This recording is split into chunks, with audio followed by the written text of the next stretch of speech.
Hello guys, welcome back to your own YouTube channel that is the Namankur Foundation. So guys, हम लोगों ने previous lectures में discuss किया है कि ग्रोथ एक नॉन डिफाइनिंग फीचर होता है लिविंग ऑर्गेनिजम्स का, और हमने बात किया है कि रिप्रोडक्शन भी एक नॉन डिफाइनिंग फीचर होता है, और हमने इसके रीजंस के बारे में भी अच्छे से डिस्कस कर लिया है।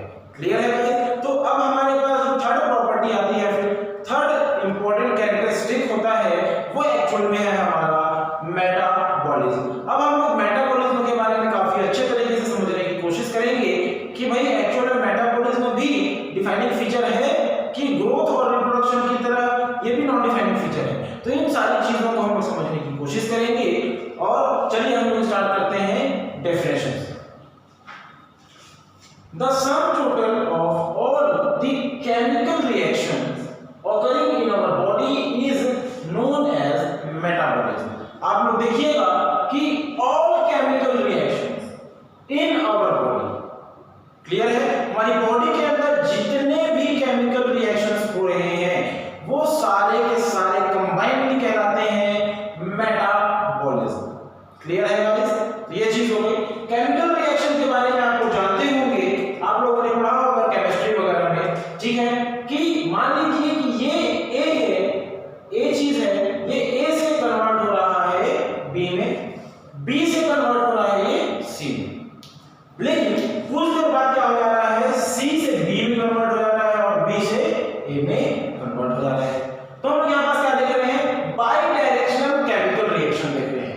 कुछ रिएक्शन ऐसे होते हैं जो सिंगल डायरेक्शन में चलते हैं, कुछ रिएक्शंस क्या होते हैं जो बाई डायरेक्शनल होते हैं। क्लियर है? चलिए, तो ये तो हो गया केमिकल रिएक्शन को रिप्रेजेंट करने का तरीका। क्लियर है? अब हम लोग स्टार्ट करते हैं कि मेटाबॉलिज्म एक्चुअल में है क्या।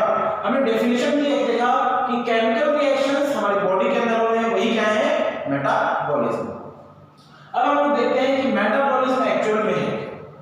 मेटाबॉलिज्म टू चीजों से मिलकर बना है, फिर दो वर्ड से मिलकर बना है, जिसको हम कहते हैं anabolism, which is known as the constructive process, and the second one is catabolism, जिसको बोलते हैं ब्रेक डाउन प्रोसेस।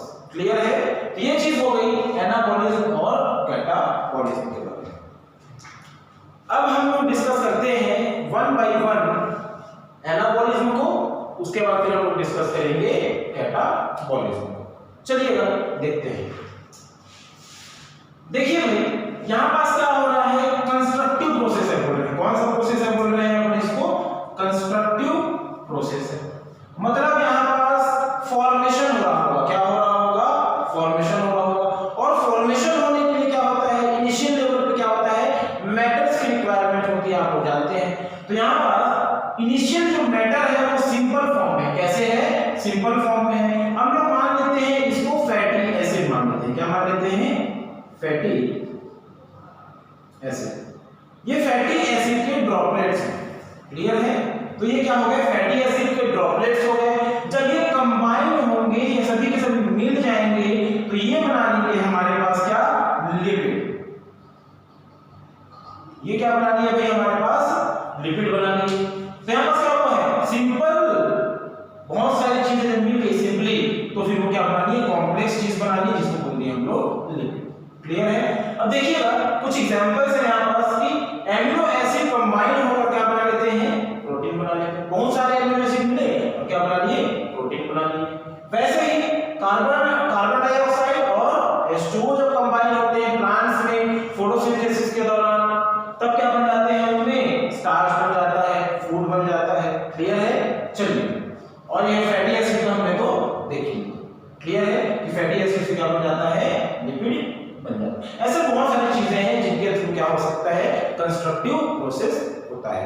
हम लोग खाना बनाते हैं ऑब्वियसली, है ना, ग्लूकोज के फॉर्म में। क्लियर है? चलिए, जो खाना खाते हैं उसको हम लोग ब्रेक डाउन करते हैं ना एक्चुअली ग्लूकोज में। देखिएगा अब क्या है कि जो दूसरा है वो क्या है, कैटाबॉलिज्म है। कैटाबॉलिज्म का मतलब क्या है, ब्रेक डाउन ऑफ फूड या फिर कॉम्प्लेक्स चीजों को तोड़ना ही क्या कहलाता है, कैटाबॉलिज्म। यहां पास क्या मान लीजिए, ये क्या हो गया अपना, यहां पास देख लेते हैं अपन ग्लूकोज ले लीजिए, या फिर हम ले लेते हैं क्या, हाँ ग्लूकोज, ये मान लीजिए ग्लूकोज है, तो ग्लूकोज से किसमें कन्वर्ट हो जाएगा, कार्बन, हाइड्रोजन, ऑक्सीजन के फॉर्म में ये कन्वर्ट हो जाएगा। ऑब्वियसली क्लियर है क्या? जैसे कि हम यहाँ पर स्टार्च ले लेते हैं, तो स्टार्च किसमें कन्वर्ट हो जाएगा, कार्बन डाइऑक्साइड और H2O में कन्वर्ट हो जाएगा। एक रेस्पिरेशन का प्रोसेस हो जाएगा। कौन सा प्रोसेस हो जाएगा, रेस्पिरेशन का प्रोसेस हो जाएगा। तो वही चीज क्या हो गई, प्रोटीन का जब हम लोग यूज करते हैं हमारी बॉडी में, क्या होता है, जब एनर्जी की रिक्वायरमेंट होती है, जब हमारी बॉडी में एनर्जी की रिक्वायरमेंट होती है, तो प्रोटीन स्टोर होते हैं, उनको भी क्या कर दिया जाता है, ब्रेक कर दिया जाता है। क्लियर है? और अगर हम लोग बात करें, जो ग्लूकोज होता है वो हमारी बॉडी के अंदर फूड के ब्रेकडाउन से बनता है, और जिसका यूज हम लोग क्या करते हैं, हमारे एनर्जी के लिए करते हैं। तो ग्लूकोज का जब ब्रेकडाउन होता है, तो कार्बन डाइऑक्साइड हमारे शरीर से बाहर निकलता है नोज के थ्रू, और H2O भी स्वेट के थ्रू निकलता है, और ऑक्सीजन को क्या करते हैं हम लोग, इनहेल करते हैं। तो ये चीजें हैं, और इन चीजों को आप लोग थोड़ा सा ध्यान रखेंगे एग्जाम्पल के थ्रू। वही चीज आपको याद रखना है कि जो एनाबॉलिज्म है वो कंस्ट्रक्टिव प्रोसेस है, जिसमें बहुत सारी चीजों को मिलाकर एक कॉम्प्लेक्स चीज बनेगी, है ना, जिसका हमारी बॉडी क्या करेगी, यूज करेगी, और उसका यूज करने के बाद उसका ब्रेकडाउन हो जाएगा। यूज करते समय ही ब्रेकडाउन हो जाता है, तभी तो उसको यूज कर पाएंगे। क्लियर है? इस चीज को भी आप लोग थोड़ा सा ध्यान में रखेंगे। तो ये चीज हो गई हमारी मेटाबॉलिज्म के बारे में। अब एक चीज और इंपॉर्टेंट पॉइंट है, उस चीज को मैं यहाँ बस बोल ही देता हूँ, चलिएगा। Metabolism is a defining feature of living organism. Why? क्यों? मेटाबॉलिज्म में जो रिएक्शंस हो रही हैं, जो केमिकल रिएक्शंस हो रही हैं, वो सिर्फ लिविंग ऑर्गेनिजम्स के अंदर हो सकता है। आपने ऐसा कोई भी नॉन लिविंग ऑर्गेनिज्म नहीं देखा होगा जिसके बॉडी के अंदर कोई केमिकल रिएक्शन हो रही हो। तो ऐसा कोई भी ऑर्गेनिज्म या फिर नॉन लिविंग ऑर्गेनिज्म अवेलेबल नहीं है जिनके अंदर केमिकल रिएक्शन हो। ओनली लिविंग ऑर्गेनिजम्स के अंदर ही क्या होता है, केमिकल रिएक्शंस होते हैं। इसलिए मेटाबॉलिज्म को वेरी फर्स्टली हम लोग कह देते हैं कि ये एक डिफाइनिंग फीचर है लिविंग ऑर्गेनिज्म का। मेटाबॉलिज्म को देख के हम लोग बता सकते हैं कि ये नॉन लिविंग है और मैं क्या हूं, लिविंग। क्लियर है? तो इस तरीके से हम लोग काफी अच्छे तरीके से इसको समझा सकते हैं। ठीक है, तो अब हम लोग बढ़ते हैं कॉन्शियसनेस की ओर। अब देखते हैं कि एक्चुअल में कॉन्शियसनेस क्या होता है और कैसे ये डिफाइनिंग फीचर है या फिर नहीं है। चलिए, consciousness it is the technically complicated most obvious feature of living organism. मतलब ये है कि ये काफी कॉम्प्लिकेटेड फीचर है। बाकी जितने सारे हमने फीचर्स पढ़े हैं उनमें से सबसे ज्यादा अगर कॉम्प्लिकेटेड कोई फीचर है तो वो है हमारा कौन सा, कॉन्शियसनेस। इसमें हम लोग सेल्फ कॉन्शियसनेस के बारे में बात करेंगे और सेल्फ कॉन्शियसनेस और कोमा वगैरह के बारे में भी हम लोग बात करेंगे। लेकिन उससे पहले हम लोगों को कुछ चीजों के बारे में समझना होगा। उन चीजों को पहले हम लोग एक बार नजर डाल लेते हैं। चलिए, सपोज टू बी यहाँ पर हम लोग स्पेशली बात करेंगे स्वर के बारे में, जिसमें से एस का मतलब होता है स्टिमुलस, ओ का मतलब होता है ऑर्गेनिज्म और आर का मतलब होता है रिस्पॉन्स। समझते हुए चलते हैं। Suppose to be this is an organism. ठीक है, ये कोई ऑर्गेनिज्म है। इस ऑर्गेनिज्म को क्या मिल गया जी, स्टिमुलस मिल गया, एटमॉस्फेयर से मिल गया क्या, स्टिमुलस। क्लियर है? अब इसको स्टिमुलस मिला तो क्या हो जाएगा, ये रिस्पॉन्स करेगा। क्या करेगा ये,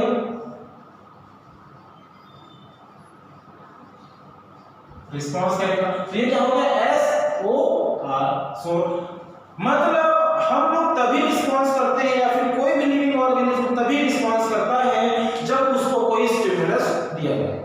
सपोज टू बी आपको एग्जांपल दिया जाए कि आप जब बाइक चला रहे हैं या फिर आप सपोज टू बी आपके हाथ में कोई पिन चुभा दिया गया, ठीक है, तो आपको क्या मिल गया, स्टिमुलस मिला। तो आपका जो नर्वस सिस्टम होगा वो क्या करेगा, एक्शन में आएगा और आपका हाथ वहां से क्या हो जाएगा, हट जाएगा।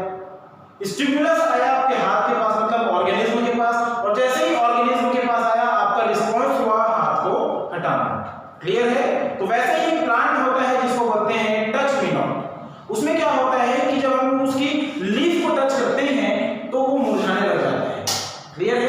तो जैसे ही टच किए वो क्या हो गया, स्टिमुलस हो गया उस प्लांट के लिए, और प्लांट क्या हो गया, ऑर्गेनिज्म, और उसने रिस्पांस क्या करा कि अपनी पत्तियों को क्या कर दिया, उसने सिकोड़ लिया।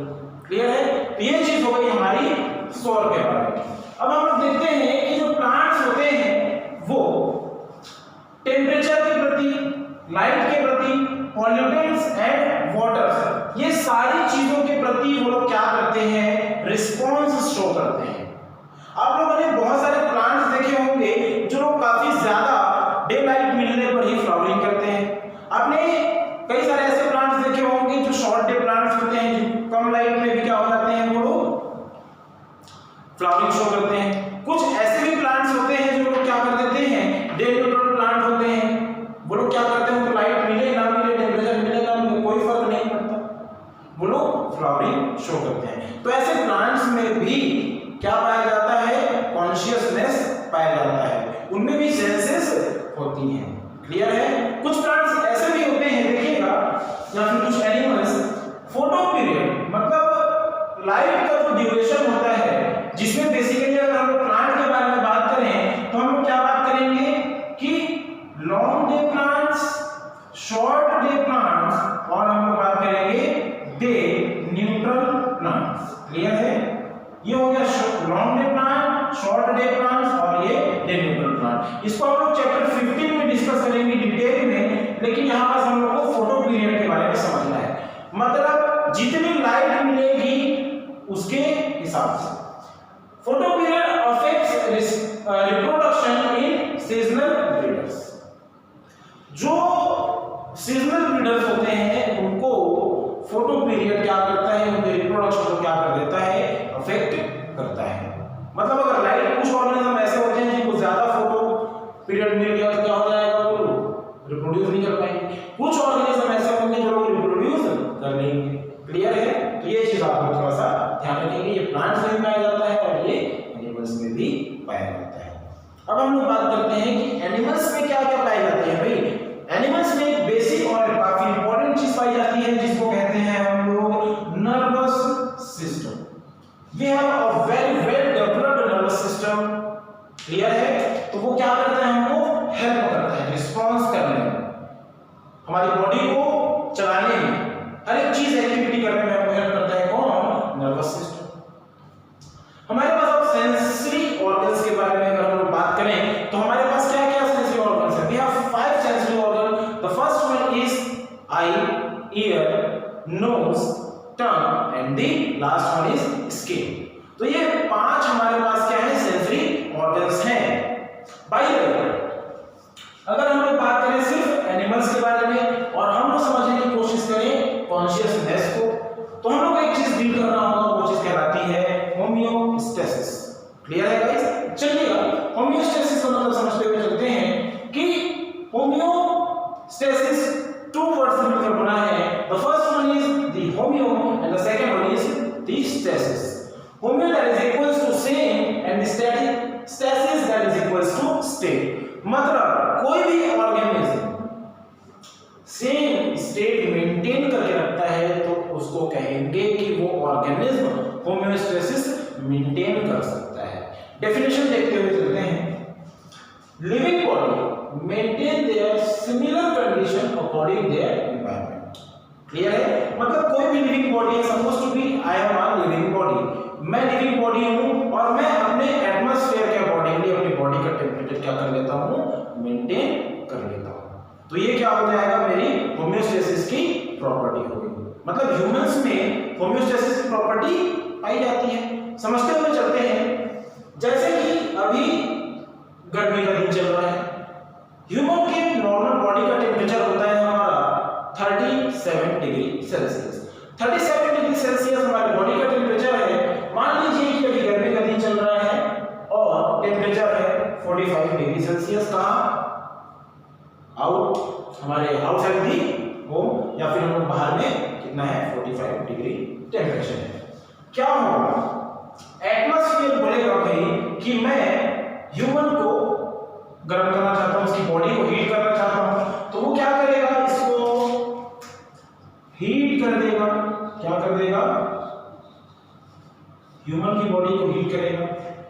जैसे ही ह्यूमन की बॉडी को हीट करेगा सन या फिर बाहर से जो एनर्जी मिल रही है, बाहर से जो सन रेज मिल रहे हैं वो, या फिर गर्मी जो मिल रही है वो, तब क्या होगा, ह्यूमन बॉडी क्या करेगी कि भाई इसके अंदर होमियोस्टेसिस प्रॉपर्टी पाई जाती है, तो ये क्या बोलेगा, भाई मेरे को तो यार इतना हीट की इतनी जरूरत नहीं है, I want to maintain my body temperature, clear है, कितना मेंटेन करना है, और 37 डिग्री।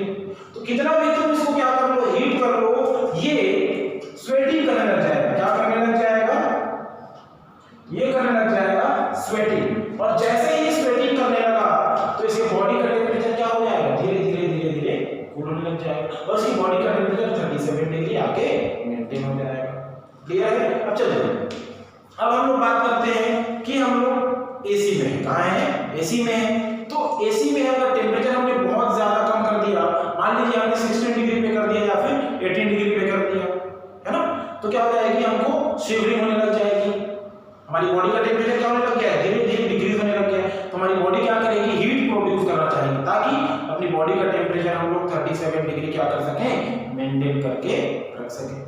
तो ये प्रॉपर्टी पाई जाती है किसमें, ह्यूमंस में, क्यों, क्योंकि हम लोग काफी एडवांस्ड ऑर्गेनिजम्स हैं, क्लियर है गाइस, तो एडवांस्ड ऑर्गेनिजम्स में ये प्रॉपर्टी पाई जाती है, क्लियर है गाइस। तो चलिए हम लोग एक और एग्जांपल के बारे में बात करते हैं, जिसके बारे में हम लोग जानते हैं, साइबेरियन बर्ड्स।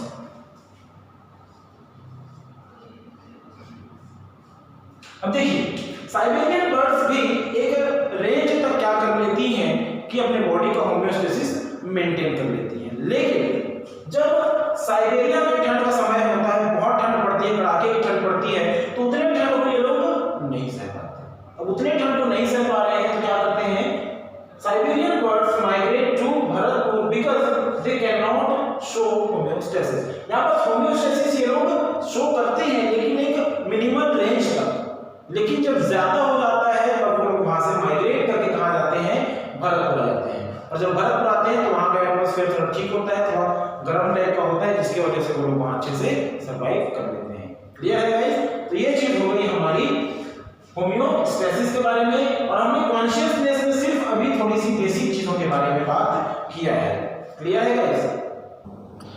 तो गाइस अब हम लोग बात करेंगे कॉन्शियसनेस, सेल्फ कॉन्शियसनेस और कोमा के बारे में, क्लियर है। चलिएगा देखते हैं, कॉन्शियसनेस का एक्चुअल मतलब ये होता है कि अवेयर ऑफ देयर सराउंडिंग, मतलब वो सभी ऑर्गेनिजम्स कॉन्शियसनेस वाले होंगे जो अपने सराउंडिंग्स से कैसे होंगे, अवेयर होंगे, मतलब वो अपने सराउंडिंग में जितनी भी एक्टिविटीज़ हो रही हैं उन सारी एक्टिविटीज़ को ऑब्जर्व कर सकते हैं, समझ सकते हैं, महसूस कर सकते हैं, उसको कह देंगे कि वो ऑर्गेनिज्म कॉन्शियसनेस रखता है। अब बात करते हैं अपन नॉन लिविंग के बारे में कि नॉन लिविंग, मान लीजिए ये मार्कर है, ये मार्कर है तो क्या यहाँ पास अगर एसी चल रहा है तो इसको क्या ठंड लग रही है, अगर यहाँ पास एसी नहीं चल रहा होगा तो क्या इसको गर्मी लगेगी, इसको कुछ पता नहीं चलने वाला, सराउंडिंग में क्या हो रहा है क्या नहीं हो रहा है इसको बिल्कुल भी पता नहीं होगा। लेकिन एज अ ह्यूमन मैं फील कर सकता हूँ कि अगर एसी का टेम्परेचर क्या हो गया, लो कर दिए अपन तो क्या हो जाएगा, ठंड बढ़ जाएगी, और अगर बढ़ा दिए तो क्या हो जाएगा जी, गर्मी बढ़ जाएगी। तो ये चीज़ हम लोग समझ सकते हैं, वी कैन फील, क्योंकि हम लोग क्या हैं, कॉन्शियस हैं। लेकिन ये क्या है, नॉन लिविंग थिंग्स क्या होते हैं, कॉन्शियसनेस इनमें बिल्कुल भी नहीं पाया जाता। चलिएगा और डिस्कस करते हैं सेल्फ कॉन्शियसनेस के बारे में। जो सेल्फ कॉन्शियसनेस होता है वो एक्चुअल में क्या है, aware of their surrounding as well as themself, मतलब सेल्फ कॉन्शियसनेस कॉन्शियसनेस से एक सीढ़ी और आगे की बात है। समझ रहे हैं आप लोग, कैसे समझिएगा। कुछ ऑर्गेनिजम्स कॉन्शियसनेस रखते हैं, मतलब अपने सराउंडिंग्स को समझ सकते हैं, लेकिन उनके पास इतनी प्रॉपर्टी नहीं होती कि वो खुद के बॉडी को या फिर खुद के इंटरनल जो भी एक्टिविटीज़ हो रही हैं उनको या फिर अपने अंदर की चीज़ों को समझ में नहीं सकते, एक्चुअल में समझ नहीं सकते वो। लेकिन कुछ ऑर्गेनिजम्स ऐसे होते हैं जो क्या होते हैं, सेल्फ कॉन्शियसनेस वाले होते हैं, जैसे कि हम लोग humans do have self consciousness, clear है। हम लोग अपने सराउंडिंग के चारों तरफ के एनवायरनमेंट को समझ सकते हैं। उसके साथ साथ ही हम लोग अपनी बॉडी में एक्टिविटीज़ हो रही हैं, अगर हमको भूख लगता है तो उस चीज़ को हम लोग क्या कर सकते हैं, समझ सकते हैं। अगर हमको नींद लगता है तो उसको भी हम लोग क्या कर सकते हैं, समझ सकते हैं। अगर इंटरनली पेन हो रहा है तो उसको भी हम लोग फील कर सकते हैं। क्लियर है गाइस? तो इन सारी चीज़ों को हम लोग कर सकते हैं। सेल्फ अवेयरनेस हमारे अंदर पाई जाती है, इसलिए ह्यूमंस होते हैं सेल्फ कॉन्शियसनेस। ओके, कॉन्शियसनेस तो होता ही है। क्लियर है गाइस? चलिएगा अब देखते हैं कि एक छोटी सी चीज़ होती है जिसमें बच्चे काफ़ी कोरिलेट कर जाते हैं कि भाई एक्चुअल में सर यहाँ पास कुछ दिक्कतें आ सकती है, कोमा वाला आदमी लिविंग होगा कि नहीं होगा, कि उसको डेड घोषित कर दें। ऐसा बहुत सारे बच्चों का क्वेश्चन होता है, तो इस चीज़ को भी समझते हुए चलते हैं। क्लियर है? देखते हैं। All the body functions are functional but consciousness is absent. मतलब मान लीजिए कि कोई एक व्यक्ति हॉस्पिटल की बेड में लेटा हुआ है, ठीक है, और वो है कोमा में। उसकी बॉडी के अंदर की जितनी भी एक्टिविटीज़ हैं, मतलब मेटाबॉलिक एक्टिविटीज़ जो हैं वो चल रही होंगी, मतलब वो लिविंग होगा। मतलब बॉडी के बहुत सारी एक्टिविटीज़ चलेंगी जो भी जिंदा रहने के लिए ज़रूरी है। उसका हार्ट पंप कर रहा होगा, ठीक है, उसकी नब्ज अच्छे से चल रही होगी, है ना, ब्लड का सर्कुलेशन प्रॉपर वे में हो रहा होगा, खाना पीना अच्छे से पच रहा है ना, मेटाबॉलिज्म भी अच्छे से हो रहा होगा। लेकिन उसके अंदर कॉन्शियसनेस की प्रॉपर्टी क्या हो जाएगी, लूज हो जाएगी। मतलब वो अवेयर नहीं रहेगा अपने सराउंडिंग्स से। अब ये कॉन्शियसनेस को सबसे ज़्यादा कौन अफेक्ट करता है, तो ह्यूमंस में अगर बात करें तो नर्वस सिस्टम। अगर नर्वस सिस्टम है तो हम लोग कॉन्शियसनेस हैं, कॉन्शियसनेस की कैटेगरी में आएंगे। अगर नर्वस सिस्टम नहीं है तो हम लोग कॉन्शियसनेस की कैटेगरी में नहीं आएंगे। तो सर प्लांट्स में कैसे होता है? ठीक है, इसके लिए अगर प्लांट्स में आप लोग जानना चाहते हैं तो आप लोग नीचे कमेंट में इसके लिए क्वेश्चन पूछिए और नेक्स्ट वीडियो में आप लोगों को बताया जाएगा, अगर आप लोग जानने के लिए उत्सुक होंगे तो। चलिएगा, तो ये चीज़ हो गई। और कोमा में एक कंडीशन बोल दी जाती है जिसको कहते हैं अपन ब्रेन डेड कंडीशन। मतलब नर्वस सिस्टम पूरा क्या हो जाता है, इसका पैरालाइज हो जाता है, और क्या हो जाता है, यहाँ पास बॉडी की सारी एक्टिविटीज चलती हैं, बस वो सराउंडिंग्स से अवेयर नहीं होता। क्लियर है गाइस? चलिएगा, तो अब यहाँ पास एक और क्वेश्चन आता है कि सर कॉन्शियसनेस डिफाइनिंग फीचर है कि नहीं। Obviously consciousness is a defining feature of living things. Why? Because किसी भी ऑर्गेनिज्म में कॉन्शियसनेस अगर पाया जाता है, लेकिन अगर कॉन्शियसनेस नॉन लिविंग में पाया जाता होता तो, लेकिन एक्चुअल में यहाँ पास ऐसा कुछ नहीं है। लिविंग ऑर्गेनिजम्स में ही कॉन्शियसनेस पाया जाता है, नॉन लिविंग ऑर्गेनिजम्स में कॉन्शियसनेस नहीं पाया जाता। तो चलिए, सेल्फ कॉन्शियसनेस डिफाइनिंग फीचर होगा कि नहीं होगा? नहीं होगा भाई, क्योंकि सभी लिविंग ऑर्गेनिजम्स में सेल्फ कॉन्शियसनेस नहीं पाया जाता। ये सिर्फ और सिर्फ कुछ ऑर्गेनिजम्स में ही पाया जाता है। स्पेशली याद रखेंगे, जैसे ह्यूमंस,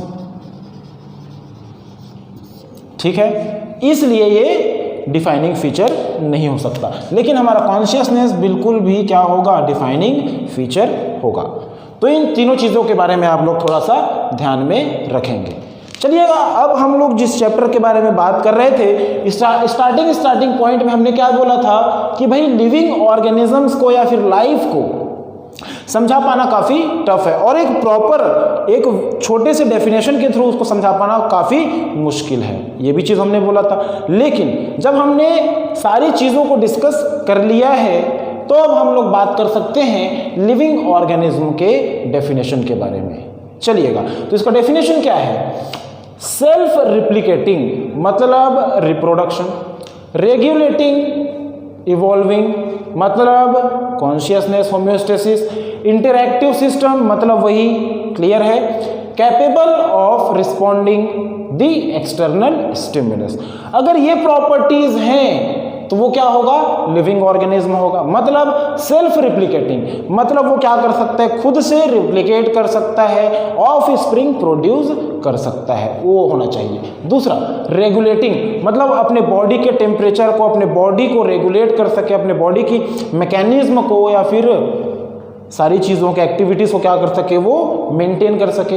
इवॉल्विंग, अपने आप को क्या कर सके, वो स्टेप बाय स्टेप क्या कर सकते, इवॉल्व भी कर सके, जो कि लिविंग ऑर्गेनिजम्स में पाया जाता है, नॉन लिविंग्स में नहीं पाया जाता।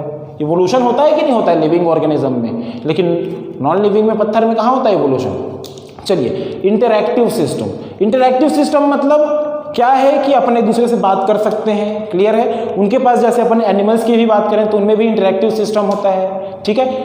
कुछ तो अगर बात करें तो हम लोग क्या कर सकते हैं, कोड वर्ड से भी बात कर सकते हैं, क्लियर है। तो ये बहुत सारी चीज़ें हैं। Capable of responding to external stimulus. मैंने आपको बताया था कि पिन चुभ होया बॉडी में तो नर्वस सिस्टम एक्टिव हो जाएगा, फिर उसके बाद फिर तुरंत से हमारा क्या करेगा, ब्रेन सिग्नल भेजेगा या फिर स्पाइनल कॉर्ड भेजेगा, तो फिर क्या हो जाएगा यहाँ पास, तुरंत से यहाँ से हटा दिया जाएगा। जैसे ही हटेगा तो ये रिस्पॉन्स कंप्लीट हो गया। तो क्या चीज़ याद रखना है, स्टिमुलस, ऑर्गेनिज्म और रिस्पॉन्स, और हमारा कॉन्शियसनेस खत्म।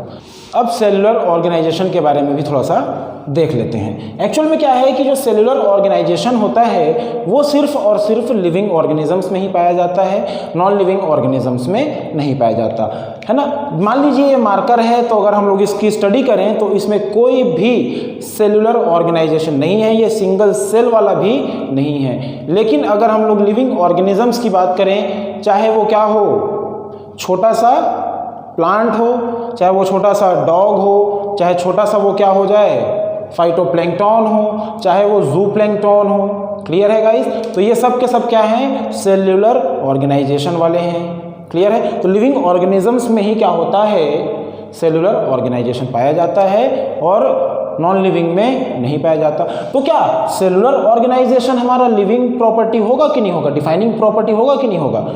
ऑब्वियसली होगा। क्यों? क्योंकि ये नॉन लिविंग में बिल्कुल भी नहीं पाया जाता।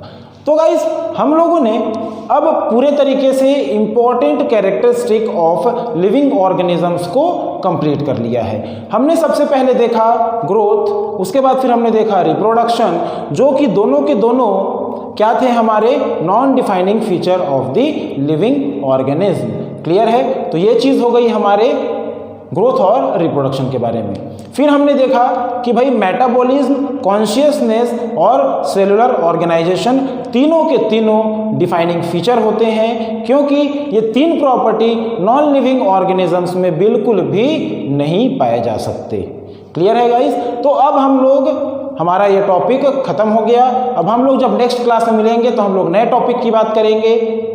तब तक के लिए आप लोग अच्छे से रिवीजन कीजिए इन लेक्चर्स को। Thank you.